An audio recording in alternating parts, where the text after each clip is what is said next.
Hola, ¿cómo están? Estamos el lunes 22 de enero de 2024 en una nueva edición de Política para Adultos. Esta vez no nos acompaña nuestro director, Eduardo Sepúlveda, que está en unos días de vacaciones, pero sí estamos obviamente con nuestros panelistas Jaime Belolio y Pepe Out aquí para seguir acompañándolos.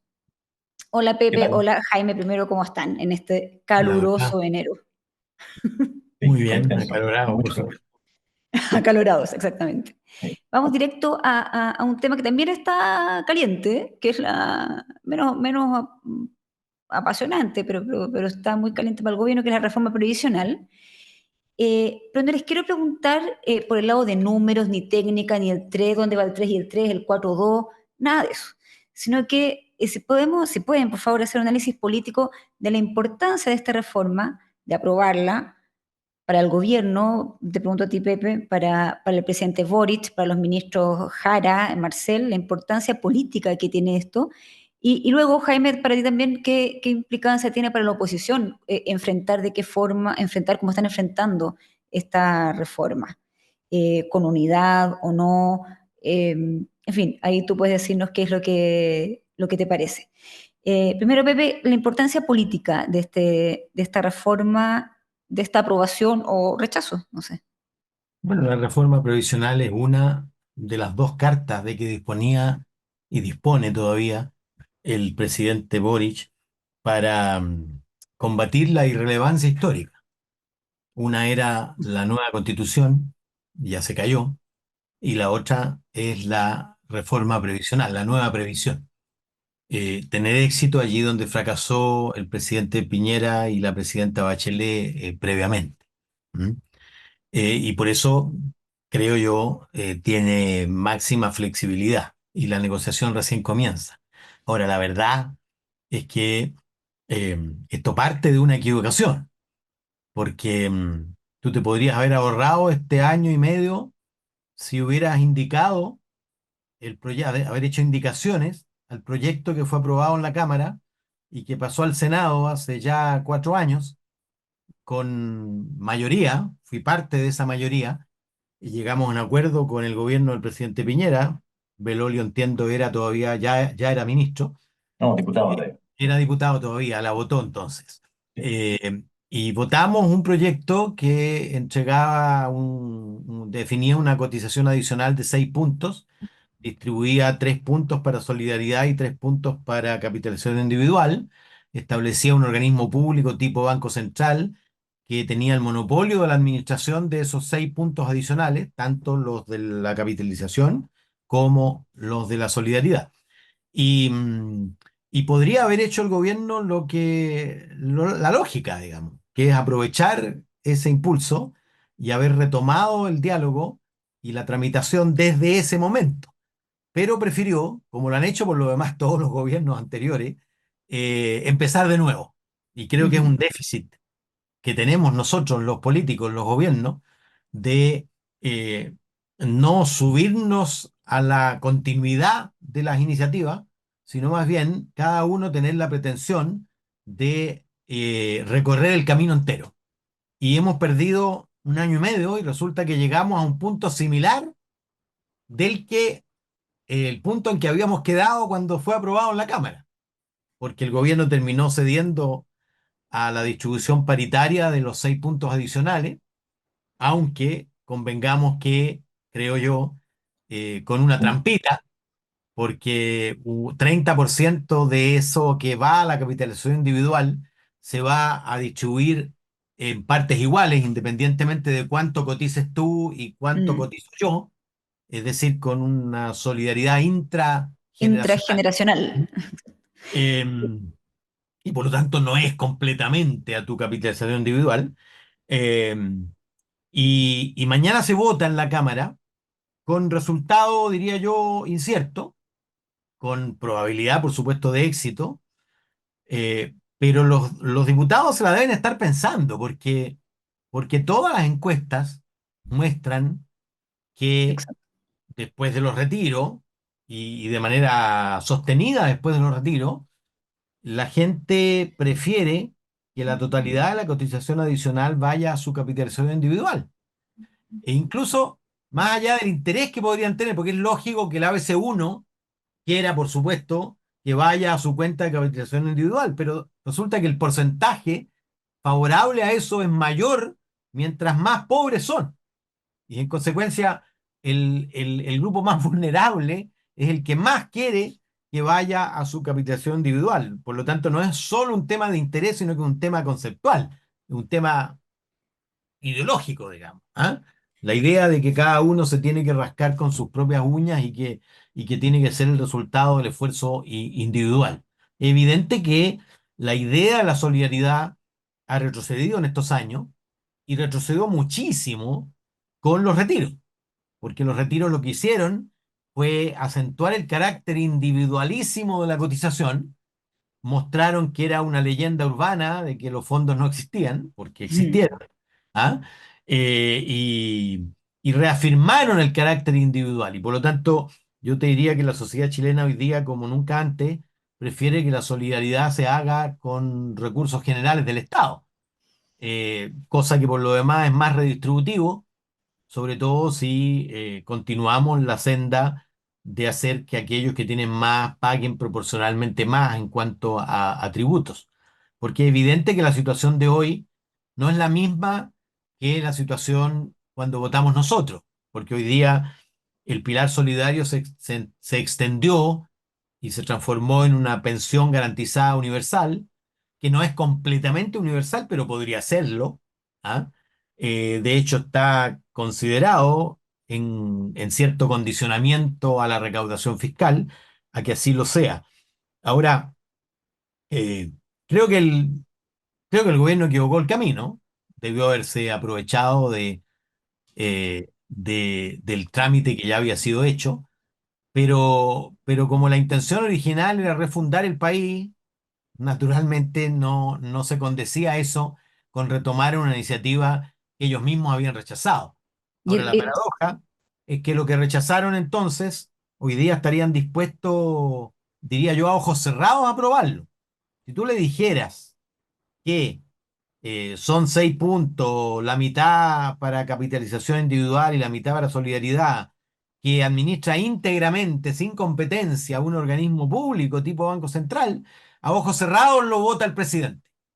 Y a ojos cerrados lo votó en contra. Y lo ujú. votó en contra no solo el Frente Amplio, también el socialismo, el PPD, solo lo votamos a favor algunos diputados independientes y otros demócratas cristianos y algunos radicales, Oh, radicales, lo sí. que permitió que se aprobara en la Cámara la negociación que hicimos en Hacienda con los ministros de la época. Pero esto muestra de alguna manera lo ineficaz que resulta creer que tú empiezas de cero cada gobierno. Y ha habido ya 3 gobiernos que creen que empiezan de cero y capaz que haya un cuarto, ¿ah? Capaz que haya un cuarto. Porque es cierto que tiene alguna posibilidad de éxito, porque se han hecho concesiones entre paréntesis, que le quitan seriedad a la reforma, porque la modificación de las tablas de mortalidad, por ejemplo, que se vende como una cuestión central, la verdad es que es una ilusión, porque, porque los comunicadores de esa iniciativa, te explico, hoy día se considera más allá de los 100 años, pero la Exacto. probabilidad, digamos, a cada año tiene su probabilidad para la determinación del cálculo. Entonces, si tú, la probabilidad de los 100 años es infinitamente menor que la de los Menor, 70, claro. ¿ah? Y ellos cuentan como si te contaran todos los años y te los dividieran por igual. Y la verdad es que no es así, y por lo tanto tiene una relevancia mínima y tiene un costo además, por supuesto, hacerse cargo a partir del año de corte, es decir, si tú lo defines a los 90, por ejemplo, tiene un costo fiscal gigantesco hacerse cargo de los 90 en adelante. Una eventual derrota del gobierno en esta reforma, tú decías que son una de las dos pocas cartas que le quedan. También, ¿qué implica para el gobierno? ¿Qué implica para seguir adelante? No, el gobierno no puede perder y está haciendo todo lo posible para no perder. No le puede ocurrir lo que le ocurrió con la reforma tributaria, que Ujú, daba por hecho que se iba a aprobar estrechamente. Mira, yo te digo una cosa, cuando tú tienes tanta necesidad de aprobar una ley, no haces cálculos sobre uno o dos votos de diferencia. Tú negocias con el conjunto de la oposición, si es que es tan importante para ti. Y el gobierno aquí optó por el pirquineo, es por uno decir, o dos votos, optó exacto. por conseguir uno a uno los votos del PDG, los votos de... Y así es como se va desordenando, porque tú le entregas supuestamente al PPD la modificación de las tablas de mortalidad y se desarrolla una batalla rasca entre el PPD, no puede ser más rasca, una batalla entre el PPD y demócratas por quién es el autor de esa modificación, que por lo demás para mí es completamente ilusoria, eh, pero es lo que es, ¿ah? Entonces tú, el barco se te va desestivando, porque lo cargas hacia allá y pierdes estos votos, lo cargas hacia acá y pierdes estos otros.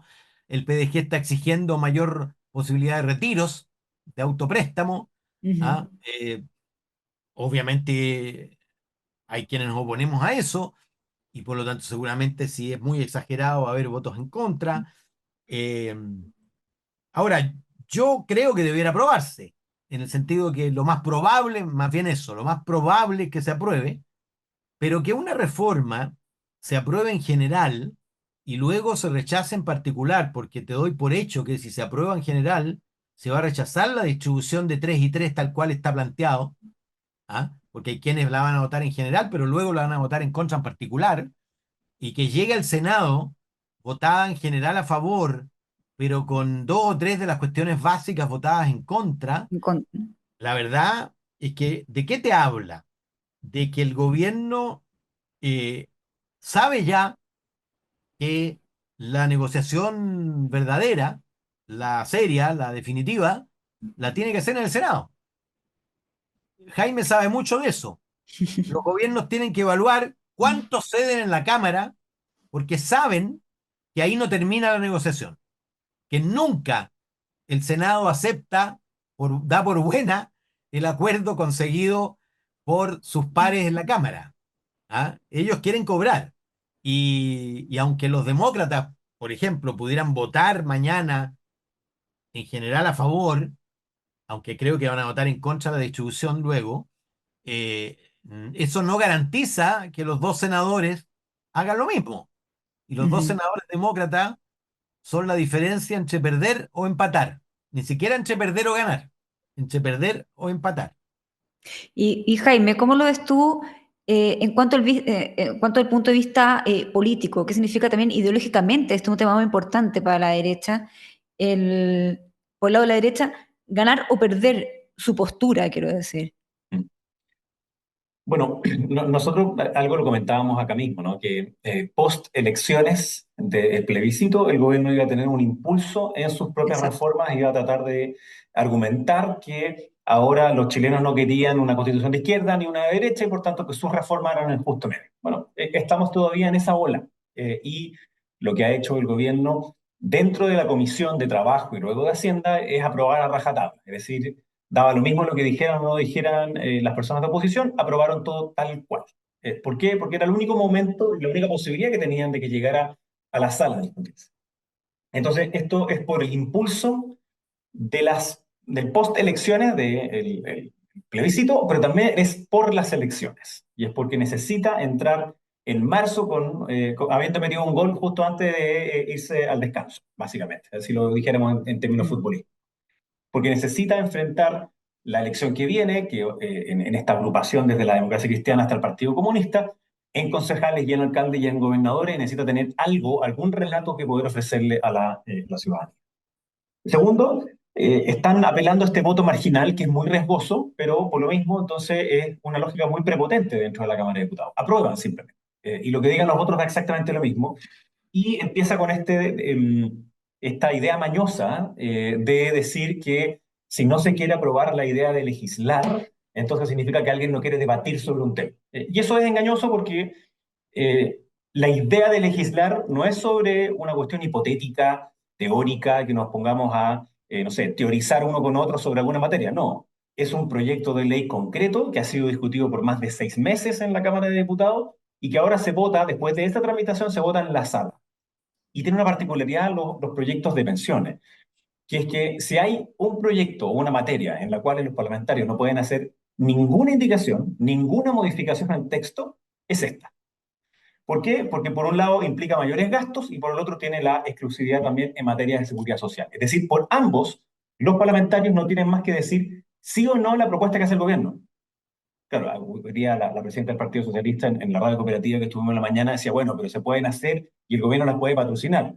Ok, solo ratificaba mi punto, digamos. O sea, si el gobierno no está de acuerdo contigo, entonces o estás a favor o estás en contra. ¿Y qué significa hoy día estar a favor? Es estar a favor de 3-3. Y en verdad no es 3-3 como decía Pepe, sino que es como 3 y 2,1 en verdad, porque hay otro que se va para otro lado. Y eso es muy impopular. Y la ciudadanía dice, además, no lo quiere, entonces, por primera vez, o sea, no sé si por primera vez, pero de las pocas veces en donde la convicción de la derecha es Ajá. hiperpopular, es esto. Entonces, votar a favor creo que es un error y es caer en la trampa de lo comunicacional, de que no se quiere legislar sobre una materia. No, no es verdad. Se quiere legislar sobre la materia, pero no de esa manera, con ese proyecto. Y ahí hay dos cosas o tres cosas que conspiran además para el gobierno.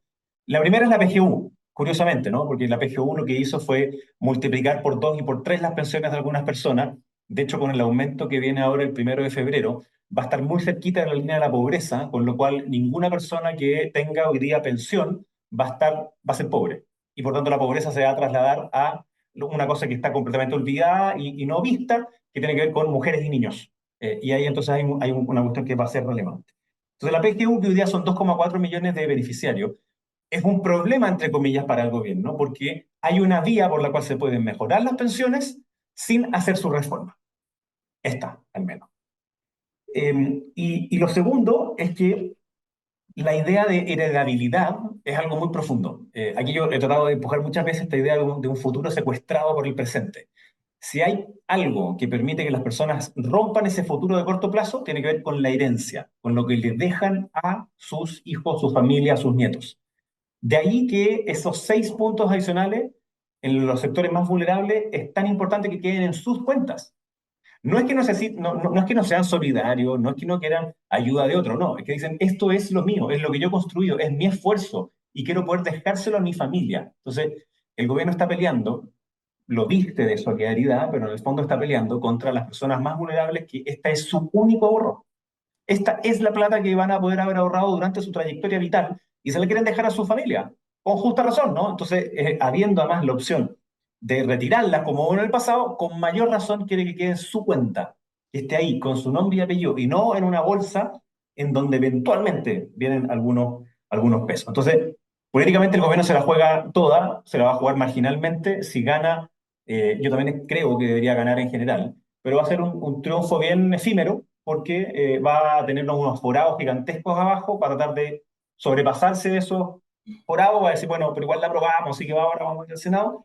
En el Senado la discusión no parte 3-3, parte por lo menos 2-4, por lo menos 2-4. Pero la derecha también se la juega toda en el sentido de que se la jugaron con este tema en la Constitución, por ejemplo, Se la en los juega dos un procesos poco, constitucionales también, y que no, yo diría bueno, que la derecha la juega un poco menos porque está la expectativa de que el próximo Parlamento No. sea más de derecha y por Y el tanto Senado. los quórum actuales, y bueno, y el Senado está empatado además. Entonces que en la próxima pasada, o sea, si no es ahora, en la próxima pasada puede ser mejor para las ideas de derecha y por tanto, además unas que son súper populares, como decíamos, que es que todo ese mayor ahorro vaya a la cuenta de las personas. Oye, y yo quiero sí, aclarar, sí, Mariela, que la frase del Senado está empatado eh, pasó de moda, porque el Senado no está empatado. Se empató en la elección, pero hoy día no está empatado. Eh, Dentro de los 25-25 se contaban los dos senadores demócratas que, a lo menos en este aspecto, primero ya no son oficialistas, no son y, oficialistas, exacto. y si alguna vez lo fueron, y en este aspecto en particular no están alineados con el gobierno. Te quiero decir que la dificultad mayor, primero para los diputados que van a tomar la decisión de inclinar la balanza en un sentido o en otro, es el desafío o el riesgo de no sintonizar con su electorado. ¿Mm? En una cuestión Mira, los electores siguen con atención pocas cosas de lo que hace el Congreso. Poquísimas, en verdad. Esta es una de ellas. Esta es una de ellas, porque le afecta directamente el bolsillo. Y en Tu consecuencia, platita, como diría por ahí. claro, cuando tú tienes un 65% que cree que tiene que ir a su cuenta de capitalización individual y su diputado del PDG, del ADC o demócrata inclina la balanza en la otra dirección, les puede costar. Y le puede costar muchísimo. Y fíjate tú que cuando tú miras, descompones la CADEM de esta semana en la pregunta ¿dónde quiere usted que vaya su cotización adicional? El 65% dice que quiere que vaya a su capitalización individual y el 32% a solidaridad a la mitad y mitad, digamos. ¿Ah? Claro. O sea, el acuerdo, digamos, tiene un 32% de respaldo y un 65% de rechazo. Pero lo más relevante es que entre aquellos que se identifican de izquierda, el acuerdo tiene apenas 53% de respaldo y 45% de rechazo. O sea, el 45% de los electores que se definen de izquierda prefiere que vaya a capitalización individual. Esa es una derrota ideológica, y yo diría un autogol ideológico, porque eso se debe en grandísima medida a que la izquierda empujó uno tras otro retiros consecutivos que lo único que hicieron fue acentuar el carácter individualísimo de el ahorro previsional. Y por lo tanto hoy día está casado en su propia trampa, porque está yendo no solo contra los electores en general, los electores independientes el 72% es contrario, sino que casi la mitad de tus propios electores, Ujú. lo que es francamente una cuestión que puede tener consecuencias electorales insospechadas.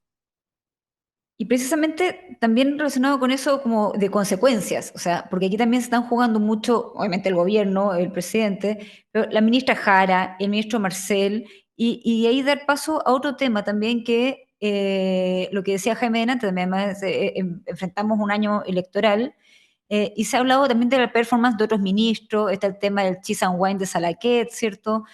eh, la ministra de Medio Ambiente, el ministro de Energía está medio cuestionado por el Congreso, Salud. También hay ambiente quizás como para en marzo empezar con un nuevo pie, con Bueno, cambio de gabinete. te faltó lo que le trajo alivio al gobierno, ¿ah? Que es el caso Robotina, ¿ah? En el El caso de señor lo de de Impugna. Que naturalmente me imagino que el gobierno estará contento porque copó la cena y bueno, es una alcaldesa pro UDI, es un diputado de la UDI el que la acompaña, en fin. Y yo creo que eso de alguna manera, ¿ah? Hace rato que no había un caso que de alguna manera un aire. compensara, le diera un aire al gobierno, porque me imagino yo, además me ha sorprendido, fíjate, la, la falta de decisión de la UDI para desembarazarse, para condenar con claridad los abusos, francamente, al límite del ridículo desde la gestión municipal, ¿ah? Porque eso los deslegitima luego para criticar, porque yo he escuchado a algunos UDI que dicen, no, pero es que está en manos de la justicia, no se puede uno anticipar. Bueno, pero nos hemos anticipado en el caso Fundaciones, nos hemos anticipado en todos los casos, y ahora que se trata de un caso que te afecta, no hay que anticiparse.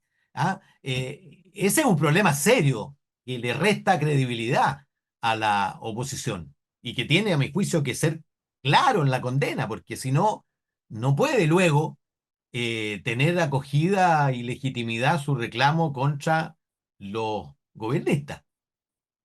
Sí, pero antes de ir con Jaime sobre ese punto, quiero preguntarte, Pepe, por lo que te estaba diciendo, o sea, en cuanto al gabinete y a ruido de posibles cambios de gabinete para enfrentar un año electoral, con este tema también de Maipú, obviamente, pero un año electoral quizás con otros rostros, con rostros más electorales en los ministerios, que Pero, varios pero yo te están pregunto, enfrentando te problemas. pregunto y le pregunto a los electores, hagan el casting de rostros más electorales.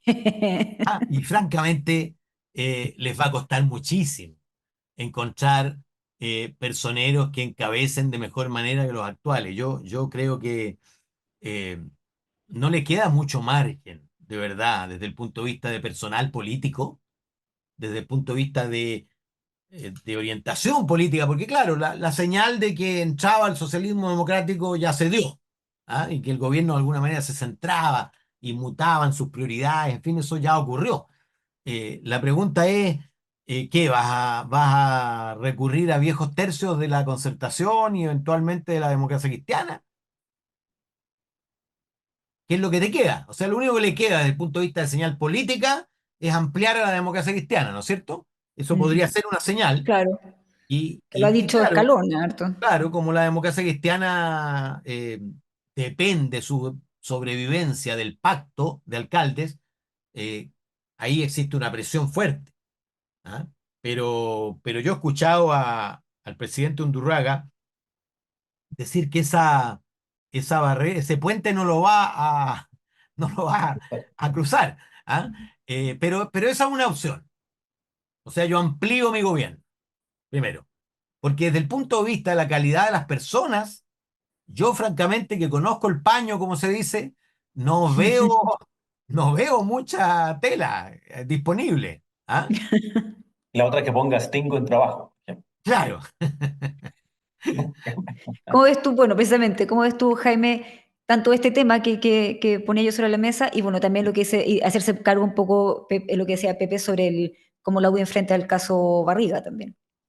A ver, sobre lo primero del gobierno, claro, obviamente le dio un respiro, como decíamos, en la elección de diciembre, de un equipo que está agotado, de un equipo que evidentemente ya está mostrando esas fatigas y el tener 20 homicidios en los primeros 20 días de enero, obviamente que iba a significar algo para quienes han estado más visibles, en este caso la ministra de Interior, el propio presidente baja un poco también. Y Ese Camila sigue siendo Vallejo, el cuatro tema. puntos también. Y efectivamente, la OCDE también baja 4 puntos. Entonces, este es un tema que es central para las personas, va a seguir siéndolo. Es el número uno y dos y tres. Y a continuación es qué es lo que pasa con su trabajo y qué es lo que pasa con el costo de vida. Entonces, si bien las pensiones son una cuestión que es importante para muchas personas, particularmente aquellos que son adultos mayores, aquellos que son adultos, y también para los jóvenes que están pensando, digamos, en qué es lo que va a pasar en adelante, la preocupación cotidiana del día a día cuando salgo a la calle es otra. Entonces, en eso el gobierno va a seguir siendo evaluado. Y mi impresión es que todos quieren salir de vacaciones con algo debajo de la manga para después retomar como con nuevo brío, ¿no? Para el gobierno es aprobar en general la reforma. Va a tener que hacer varias vueltas de carnero para decir que en verdad aprobaron en general y le fue pésimo en particular, pero lo importante es haber pasado al Senado. Claro, Y en temas de delincuencia va a tener que seguir ahí aguantando. Entonces, hacer cambio de gabinete, yo creo que hace rato que lo debía haber hecho. Eh, y va a llegar tarde, porque en el caso, por ejemplo, de la ministra de Medio Ambiente, que ha sido quien más palitos ha puesto en la rueda para generar nuevas inversiones y certezas en esa materia. O sea, el gobierno, por un lado, quiere que haya menos burocracia, menos permisología, y por el otro lado, que una ministra que dice que en verdad los proyectos mineros no son importantes y que ahora se perdió su propio mundo del activismo ecologista porque le dice, ¿cómo? No fuiste a una, no fuiste a dos, fuiste a tres y no lo dijiste, digamos. Entonces, también cae sobre ella ese manto de duda que la hace como una interlocutora menos buena para el mundo de izquierda en la cual ella teóricamente tenía listo el punto medioambiental. Ahora no. Entonces, va a tener complejidades para ella. Puede que ahora pase más piola, digamos, pero a partir de marzo en adelante, evidentemente va a ser distinto. Entonces, también para Hacienda y Trabajo, lo que pase con pensiones es relevante para lo que pasa en marzo para adelante. Y no creo que el cambio vaya a llegar, digamos, a tal nivel en donde salga Hacienda o Economía o claro. Trabajo. Yo creo que no. Pero sí en aspectos sectoriales, yo creo que el gobierno tiene la urgencia de poder ejecutar más rápido o pasar a la completa irrelevancia, como decía Pepe. O sea, en vivienda decidieron mantener a Monte, yo creo que fue una cuestión muy tosuda, digamos, de mantenerla, y por tanto vivienda pasó a la irrelevancia completa y total. Y la probabilidad de que pueda cumplir la meta que se habían planteado, 600.000 viviendas, no va a pasar, digamos, Yo de nuevo el ministro dando cuñas de democracia viva, finalmente tenemos. pero ¿qué va Hoy a día, seguir de teniendo hecho, que de darla? nuevo. Y cada vez exactamente. que pase judicialmente algo, nuevamente va a tener que salir a decir, aunque no lo quiera, digamos, si y aunque él no haya tenido inicialmente, digamos, algo que ver.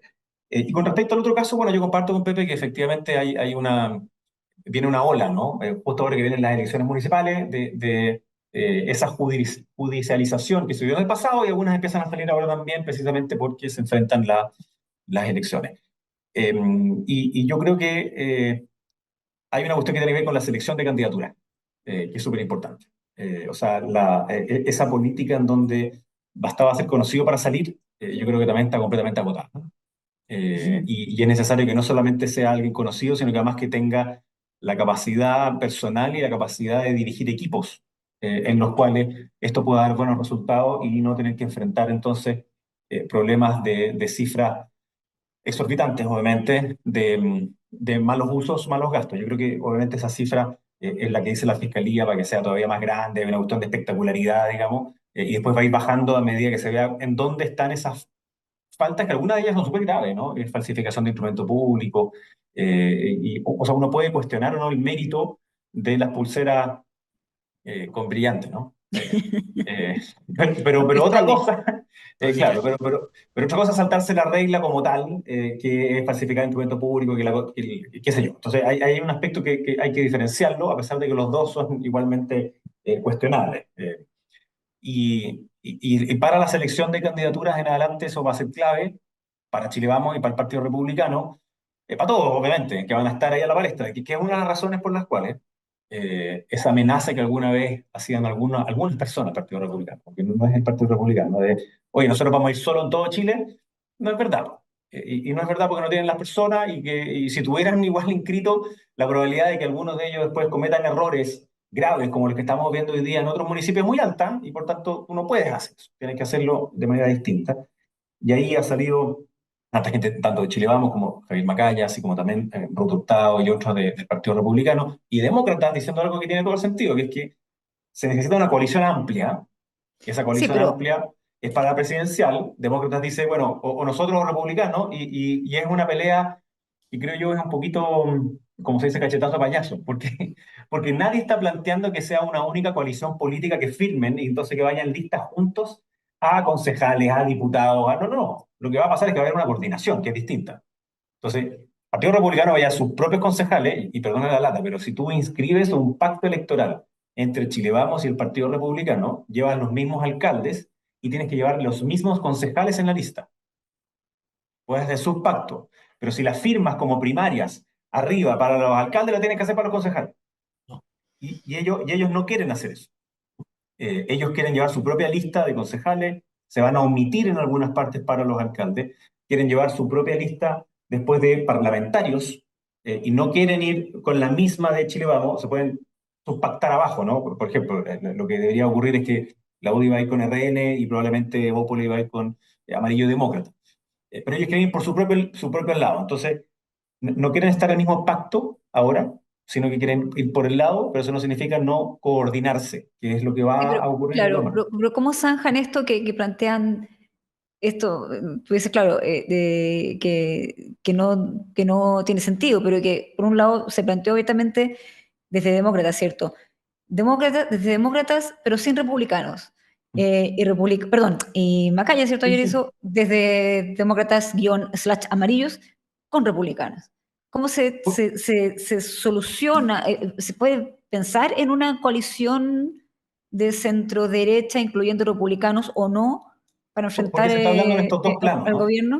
Uno es el Mira, plano como de la materialización del pacto firmado, en donde Republicano no quiere, entonces van a ser distintos. Y otro es un pacto de segunda vuelta, luego de una elección presidencial donde hay un proyecto común que tiene que abarcar y dar certezas de gobernabilidad, y eso obviamente que requiere desde republicano hasta amarillo, demócrata y más también, digamos, independientes de personas que estuvieran antes en la concertación. Y para terminar, Pepe, ¿tú ves pero eso no va a ocurrir. posible esto? Eso Eso no te iba va a a preguntar. ocurrir. ¿Ves posible eso? No, ningún sanchista va a firmar un pacto de apoyo a Kast en la eventualidad de que sea este el que pase a segunda vuelta. Ahora, la vida va a resolver eso. ¿Por qué? Porque primero quiero corregir a Jaime porque Jaime se fue antes del Congreso y yo empujé la reforma después. tú puedes tener una lista de alcaldes y varias listas de concejales. Antes Distinto era, del pacto. exactamente, antes era como decías tú. Pero es cierto que Republicanos no va a concurrir a una lista de alcaldes porque también quiere competir en algunas comunas, particularmente en el Triángulo de las Bermudas y un poco más allá, en aquellas comunas donde no hay riesgo de que gane el oficialismo, y obviamente ahí va a ser medición de fuerza. En Las Condes va a ser medición de fuerza, en Vitacura, en Lo Barnechea, en Zapallar, etcétera. ¿Ah? Eh, Pepe, pero pero si los ves. evidentemente el Partido Republicano se va a concentrar en su lista de concejales y va a buscar ganarle a Chile Vamos, que probablemente no sé si tendrá una sola lista o no. La vez pasada una lista UDI, una lista Evópoli, una lista PRI y una lista RN. Yo creo que para competir con republicanos es posible que haya hoy día lo menos una lista RN-UDI. ¿Ah? Si es que Bópoli se alía con los partidos emergentes de centro, amarillo y demócrata. Eso es posible. Pero va a haber un pacto por omisión, sin duda, porque el oficialismo ya resolvió, primero incorporó a la democracia cristiana en una sola lista de alcaldes. Ellos también van a competir en concejales y se va a focalizar la competencia de quién es más grande, si el Frente Amplio, si el PC o si el Ujú. socialismo democrático. Probablemente el socialismo democrático incluya en su lista la democracia cristiana. Esa es una cuestión que todavía está jugándose, o la democracia cristiana tenga una lista propia porque tiene muchos concejales todavía y por lo tanto necesita espacios. ¿Ah? Más de 300, tengo 350. Claro, exacto. Y tú, Entonces, Pepe, decías, no ves firmando para una segunda vuelta amarillos, no veo demócratas y firmando resto. un pacto y por lo demás yo he insistido hace ya muchos meses. La verdad es que primero ya tenemos ya una de las cosas que anunciamos aquí, ya tenemos la candidatura de Marco Enrique Ominami puesta sobre la mesa. ¿Ah? Lo dijimos hace tiempo, es lo que mejor hace en la vida, bueno, lo está haciendo y ya está en todos los teletipos y en todas las redes sociales en su candidatura. Luego es sumamente esperable una candidatura a la izquierda del oficialismo, de todas maneras. ¿Ah? Digo esto porque la candidatura de Marco Enrique es una candidatura distinta, no es una candidatura a la izquierda del oficialismo propiamente tal. ¿Ah? Él, él, él va a buscar el posicionamiento de alguien que quiere recuperar la senda, ¿ah? Seguramente. Un tipo inteligente y sabe posicionarse en el lugar donde rinde más. Y por lo tanto tú vas a tener a Marco Enrique, vas a tener al candidato oficialista salido de las primarias y vas a tener un candidato a la izquierda, a menos que también esté Artés, que seguramente. Eh, y luego vas a tener a lo menos a Cast y a Matei. ¿Mm? La probabilidad de una segunda vuelta entre esos dos es alta, es alta. Pero ahí Por ves supuesto a que es amarillos y probable, demócratas no hay que apoyándola, ser por ejemplo, a seguro. Matei. Ah, por supuesto, Ay, yo creo que van a tener candidato presidencial, ¿ah? Porque salvo que hagan lista parlamentaria, porque si tú quieres elegir parlamentarios en Chile en el sistema proporcional, necesitas imperiosamente candidato presidencial en primera vuelta. presencial. Y esa es la razón por la que Kast no va a primaria, porque su objetivo primero es doblar su bancada parlamentaria y yo creo que lo va a lograr, porque con una candidatura sobre 20-25% y con un partido que ya tiene 10 o 12 parlamentarios, probablemente multiplique por dos su presencia y se convierta en el partido individualmente considerado más grande de la política chilena. Eso es probable. Y por eso no va a participar en primaria bajo ningún punto de vista. Y por lo tanto, la pregunta para demócratas, amarillos y demás es si tienen o no candidatura presidencial. Y la pregunta esa va a ser respondida si tienen o no tienen lista propia parlamentaria. Porque Parlamentaria. si van en lista con Chile Vamos, naturalmente van a plegarse, van a participar en la primaria y van a plegarse a la candidatura ganadora que va a ser Evelyn Matei. ¿Ah? Esa es en el fondo la pregunta. Si van con lista parlamentaria propia, de centro, buscando un espacio, o toman opción. Y yo creo que ya descartaron la opción del oficialismo. Y además ya no tienen a la DC para hacer eso, porque Exacto. después de las municipales, la DC va a quedar instalada claramente en el lado del oficialismo. Y por lo tanto, de ahí a la continuidad de una lista parlamentaria con el oficialismo, un pasito. No, perfecto. Muy interesante, Pepe, Jaime. Nos pasamos unos minutos, pero valió la pena porque hicimos un barrido por distintos temas, todos relacionados además entre sí, en este momento, en No, no, este no dijo verano. nada sobre la actitud timorata de la UDI en condena Más o menos, más o menos. a los abusos Sí, le dijimos, de le la dijimos, alcaldía de Maipú, ¿eh? le Que dijimos. conste, Nos conste en faltó, acta. nos faltó después hablar Habló de los sobre, cristales, de las pulseras, de los collares, perdón. nos faltó después hablar sobre la candidatura al mundo mundial de Michelle Bachelet. Pero eso lo podemos hablar para la próxima. Pero ese era Aldo Muñoz, era eso, ¿no? ¿Se acuerdan? También. No, perfecto. De nuevo, muchas gracias, Pepe, Bien, Jaime, en este nuevo Política para Adultos. Y nos vamos a encontrar en otra oportunidad. Muchas gracias a todos. se vuelve una chao. Gracias. El Líbero, la realidad como no la habías visto. Haz que estos contenidos lleguen más lejos haciéndote miembro de la Red Líbero.